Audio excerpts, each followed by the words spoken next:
సత్యజ్ఞానసుఖస్వరూపమమలం క్షీరాబ్దిమధ్యస్థితం యోగారూఢమితి ప్రసన్నవదనం భూషా సహస్రోజ్వలం శంఖం చక్రపినాకాస్తభయవరాణ బిభ్రాణమర్కచ్చవిం క్షత్రీభూతఫణీంద్రమిందుధవలం లక్ష్మీనృసింహం భజే శ్రీ లక్ష్మీనృసింహం భజే. మన సత్వా టీవీ ప్రేక్షకులందరికీ కూడాను నృసింహస్వామి ఆశీస్సులుండాలని కోరుకుంటూ మనం ఇప్పటివరకు నవవిధ భక్తుల్లో నామస్మరణ ఎలా చేయాలి, శ్రవణం, కీర్తనం, విష్ణు స్మరణం ఇంతవరకు చెప్పుకుంటూ వచ్చాము. ఇప్పుడు పాదసేవనం అంటే భగవంతుడి యొక్క పూజ ఎలా చేయాలి. పాదసేవనం అంటే ఆయన పాదాలు కడగాలి అని కాదు ఇక్కడ అర్థం. పాదసేవనం అంటే భగవంతుడి పూజని ఎలా చేయాలి, భగవంతుడి యొక్క పూజలో మనం ఏ విధంగా ఉండాలి అన్న విషయాన్ని ఈరోజు మనం చెప్పుకుంటూ ఉన్నాము. పాదసేవనము అంటే భగవంతుడిని ఇంకా ఎట్లా పట్టుకోవాలి అంటే భగవంతుడి విషయాలను వినటము, అలా పట్టుకోగలగటము, భగవంతుడి యొక్క కీర్తనలు చేయడము, అలా భగవంతుడిని పట్టుకోవచ్చు. ఇంకా ఎలా పట్టుకోవాలి, స్మరణం ద్వారా పట్టుకోవచ్చు. అది కూడా మనం చెప్పేసుకున్నాము. ఇలా అన్ని రకాలుగా చెప్పుకుంటూ పాదసేవనం దగ్గరికి వచ్చాము. పాదసేవనము అంటే భగవంతుడి పూజ చేస్తూ కూడా భగవంతుని పట్టుకోవచ్చు. మనం అనేక రకాల పూజలు చేస్తూ ఉన్నాము. మనం ఈరోజు ఇంట్లో సత్యనారాయణ స్వామి వ్రతాలు చేస్తూ ఉన్నాము, వైభవ లక్ష్మీదేవి వ్రతాలు చేస్తూ ఉన్నాము, నరసింహస్వామి వ్రతాలు చేస్తూ ఉన్నాము, హనుమత్ వ్రతాలు చేస్తూ ఉన్నాము. ఇలా అనేక రకాల వ్రతాలు ఇంట్లో చేస్తూ ఉన్నాము. అనేక రకాల అభిషేకాలు స్వామివారికి చేస్తూ ఉన్నాము. మనం శివుడికి సంబంధించి వచ్చేస్తే శివుడికి అభిషేకం చేస్తాము. ఇలా అభిషేకాలు, అర్చనలు అన్నీ చేస్తున్నాము. అలా పాదసేవనం చేయాలి. అలా భగవంతుడి యొక్క పూజలు మనం ఎంత బాగా చేస్తూ ఉంటే ఆ చేసేది కూడా ఏకాగ్రతతో భగవంతుడి యొక్క పూజ చేస్తూ ఉండాలి. భగవంతుడి పూజ చేయటానికి ఏకాగ్రత చాలా ముఖ్యం, గుర్తుపెట్టుకోండి. ఎందుకు అంటే భగవంతుడి యొక్క రూపాన్ని మనం అక్కడ చూసుకొని ఉంటాము. అలా భగవత్ రూపాన్ని చూసుకుంటూ ఆయనకి అనేక రకాల ఉపచారాలు చేస్తూ ఉంటాము. ఆ ఉపచారాలే ప్రధానమైనవి, గుర్తుపెట్టుకోండి. ఉపచారాలు ప్రధానమైనవి. పాద్యం సమర్పయామి అంటే స్వామివారికి పాద్యం ఇస్తున్నాం. అర్ఘ్యం సమర్పయామి, చేతికి నీళ్లు ఇస్తున్నాం. ముఖే శుద్ధ ఆచమనీయాన్ని సమర్పయామి, ఆచమనం చేయమంటున్నాము. ఇలా స్వామివారికి అనేక రకాల ఉపచారాలు చేస్తాము. ఉపచారాలు గుర్తుపెట్టుకోండి. మనం ఇంటికి ఎవరన్నా వస్తే ఏం చేస్తాము, రండి, కూర్చోండి, కాళ్ళు కడుక్కోండి అని చెప్పేసి రండి. రిపీట్. ఎవరన్నా మన ఇంటికి వస్తే ఏం చేస్తాము, రండి, కాళ్ళు కడుక్కోండి, కూర్చోండి, ఏమైనా తాగుతారా అని మంచినీళ్ళు ఇవ్వటము. అలా చేసి మనం వారికి ఉపచారాలు చేస్తూ ఉంటాం కదా. మన ఇంటికి మన అమ్మా నాన్నలు వచ్చినా, మన అత్తగారు వాళ్ళు వచ్చినా, లేకపోతే మనకి అతిథి వచ్చినా, లేకపోతే మహర్షులు ఎవరైనా వచ్చినా, లేదా సన్యాసులు, సాధువులు ఎవరైనా వచ్చినా, ఎవరు వచ్చినా ఇట్లా ఉపచారాలు చేస్తాం కదా. మరి భగవంతుడికి కూడా ఉపచారాలు చేయాలి కదా. సామాన్యమైనటువంటి మానవులు వస్తేనే మనం భగవంతుడితో సమానముగా అనుకొని అతిథిగా భావించి ఉపచారాలు చేస్తున్నామే.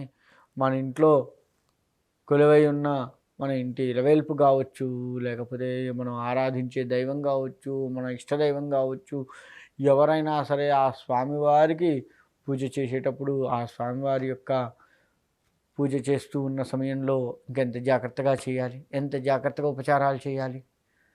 అంటే మనం ఉపచారాలు చేయాలి అంటే ఏం చేయాలి, మన ఇంట్లో ఉదాహరణకు సత్యనారాయణ స్వామి వ్రతం చేసుకున్నాము, స్వామివారి ప్రతిమ అన్నీ పెట్టుకున్నాము, అన్నీ చేస్తున్నాము. పక్కన మనకి మన ఇంటి పురోహితులు ఉన్నారు.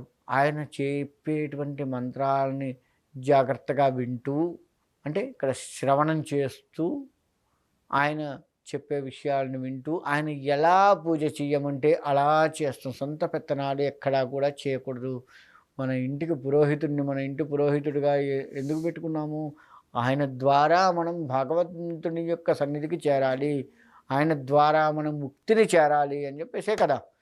అలాంటప్పుడు ఇట్లా కాదు పంతులు గారు అట్లా అని ఆయనకు మీరేదో సలహాలు ఇవ్వటము చేస్తూ ఆయననే సక్రమంగా చేయనీయకుండా మీరు సక్రమంగా చేయకుండా ఇది పూజ అయిందా అంటే అయిపోయింది.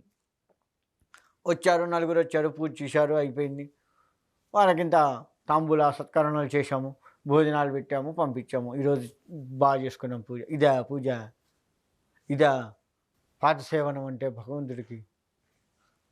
ఆయన అక్కడ మన ఇంటి పూజారి ఎవరైతే ఉన్నారో, మన ఇంటి ఆచార్య ఎవరైతే ఉన్నారో, ఆచార్యులు వారు ఎలా మన ఇంటి పురోహితుడు ఎలా చెబితే అలా చేస్తూ ఎక్కడా కూడా ఆయన మాటను విస్మరించకుండా చక్కగా జాగ్రత్తగా స్వామివారి ఉపచారాలన్నీ కూడాను చేస్తూ తరించిపోవాలి, భగవంతుడిలో ఐక్యమైపోవాలి. ఇది మనం స్వామివారిని పట్టుకునే విధానం. ఈ విధానం ముందు ముందు చెప్పే దాంట్లో కూడా వస్తూ ఉంటుంది. చాలా శ్రద్ధగా వినండి ప్రతిదీ కూడాను. ఎందుకు అంటే భగవంతుని పట్టుకోవడం అనేది మనం మొదలుపెట్టాం ఈరోజు కదా. ఇప్పటివరకు విని తరించిపోయాము, స్మరించి కీర్తనలు చేసి తరించిపోయాము, స్మరించి తరించిపోయాము. కానీ ఇప్పుడు పాదసేవనం డైరెక్ట్ మనం ఇప్పుడు పాదసేవనం ద్వారా ఆ స్వామివారి పాదాలని పట్టుకొని తరించిపోతూ ఉన్నాము కదా. అంటే ఒక్కొక్క స్థాయి దాటుకుంటూ వస్తున్నాము. గుర్తుపెట్టుకోండి, వినే స్థాయి దాటాము అని చెప్పి స్థాయి దాటాం కదా అని వినకుండా ఉండొద్దు, వింటూ ఉండాలి. ఒకటి చేస్తున్నాము, ఒక స్థాయి దాటి ఇంకో స్థాయికి వచ్చామంటే మొదటి స్థాయిని విస్మరించవద్దు. అది గుర్తుపెట్టుకోండి. మొదటి స్థాయిలో ఉంటూనే రెండో స్థాయిని చేస్తూ ఉండాలి. 1, 2 స్థాయిలు వింటూ మూడో స్థాయికి వెళ్ళిపోవాలి. 1, 2, 3 స్థాయిలు వింటూ 4వ స్థాయికి వెళ్ళిపోతూ ఉండాలి. అలా అన్ని కలిపి చేస్తూ ఉండాలి. అది సాధన ద్వారానే మనకు అలవాటవుతూ ఉంటుంది. అలా సాధన చేయాలి అంటే స్వామివారిని పట్టుకోవాలి అనాలి. అలా సాధన చేయాలి అంటే ఏం చేయాలి? స్వామివారి యొక్క నామస్మరణ చేస్తూ ఉండాలి. అలానే స్వామివారి యొక్క పాదసేవన చేస్తూ ఉండాలి. ఆ పాదసేవనం చేస్తూ ఉంటే, అందుకే పాదసేవనంలో గుర్తుపెట్టుకోండి, మనకి లక్ష్మీదేవిని గనక తీసుకున్నట్టయితే ఎప్పుడూ కూడా నారాయణుడి యొక్క పాదసేవ చేస్తూ ఉంటుంది. మనం లౌకికంగా చాలామంది చెప్తూ ఉంటారు, అది మనం ఇప్పుడు అనకూడదు, కానీ అసలు అటువంటి ఆలోచన మనకు రాకూడదు, కానీ చెప్పక తప్పట్లేదు. స్వామివారికి విష్ణుమూర్తికి కాళ్ళ నొప్పులేమో, అందుకే అమ్మవారు ఒత్తుతూ ఉంది అని చెప్పేసి ఒక మాట లౌకికంగా మనం వాడుతూ ఉంటాము. అది అలా భగవంతుడిని వ్యతిరేకంగా మనం ఊహించడం కూడా తప్పే, అలా వ్యతిరేకంగా మాట్లాడటం కూడా తప్పే. కాబట్టి ఆమె పాదసేవనానికి లక్ష్మీదేవినే తీసుకోవాలట. ఎందుకు? ఆమె ఎప్పుడు కూడా ఆ యొక్క విష్ణుమూర్తి పాదాలు సేవిస్తూ ఉండి, అలా భక్తితో సేవిస్తూ ఉండడం వల్ల ఆమెని గుండెల్లో పెట్టుకున్నాడు నారాయణుడు. గుర్తుపెట్టుకోండి, మనం ఎంత భక్తితో పాదసేవనం చేస్తామో మనల్ని గుండెల్లో స్వామివారు పెట్టుకోవాలి. ఆ స్థాయికి మనం వెళ్ళాలి. అదే లక్ష్మీదేవి విష్ణుమూర్తికి పాదసేవనం చేస్తూ ఉంది కాబట్టే, అంటే భక్తితో ఆయన ఆరాధిస్తూ ఆయన పాదసేవ చేసింది కాబట్టి ఆమెని ఆయన గుండెల్లో పెట్టుకున్నాడు కదా. అలానే అంటే మరి లక్ష్మీదేవి పాదసేవనం చేసింది అంటే ఎవరికి చేసింది? విష్ణుమూర్తితో పాటు మనకు కూడా చేసింది.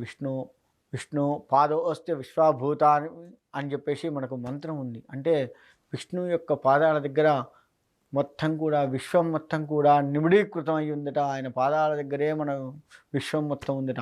ఆయన పాదసేవనం చేస్తుందంటే ఏంటి? మనకు కూడా సేవ చేస్తుంది. మనకు సేవ ఎట్లా చేస్తుంది? ఇవాళ నేను మాట్లాడుతున్నాను అంటే ఆ మాట్లాడే శక్తే ఆమె నాకు సేవ చేయడం. ఇవాళ మనం తింటున్నాము అంటే ఆ తినగలిగే శక్తి, ఆ తిన్నది జీర్ణించుకొని ఉండగలిగే శక్తి అమ్మవారు ఇచ్చింది. అంటే ఆ రకంగా మనకు ఆమె సేవ చేసింది. మనకి ఇవాళ ఏదైనా కావాలి, దాహం అవుతుంది అంటే మన లోపల మొత్తం కూడా ఎండిపోయింది, లోపల దాహం అయిపోతుంది, లోపల ఎటువంటి నీరు లేదు అంటే దాహం అనే విషయాన్ని, నీరు కావాలి అన్న విషయాన్ని మనం బుద్ధికి అందించి మనకి ఆ దాహాన్ని తీర్చి ఆమె సేవ చేస్తుంది. మనకి ఎట్లా మన శరీరాన్ని పోషణకి ఎలా కావాలో అలా మనకి అమ్మవారు మనకు కూడా సేవ చేస్తుంది. ఎందుకంటే స్వామివారి పాదాల దగ్గరే మనం సకల విశ్వం మొత్తం కూడాను పాదాల దగ్గరే ఉంది కాబట్టి ఆమె పాదసేవనం విష్ణుమూర్తికి చేస్తున్నా సేవ మాత్రం మనకే చేస్తుంది, గుర్తుపెట్టుకోండి.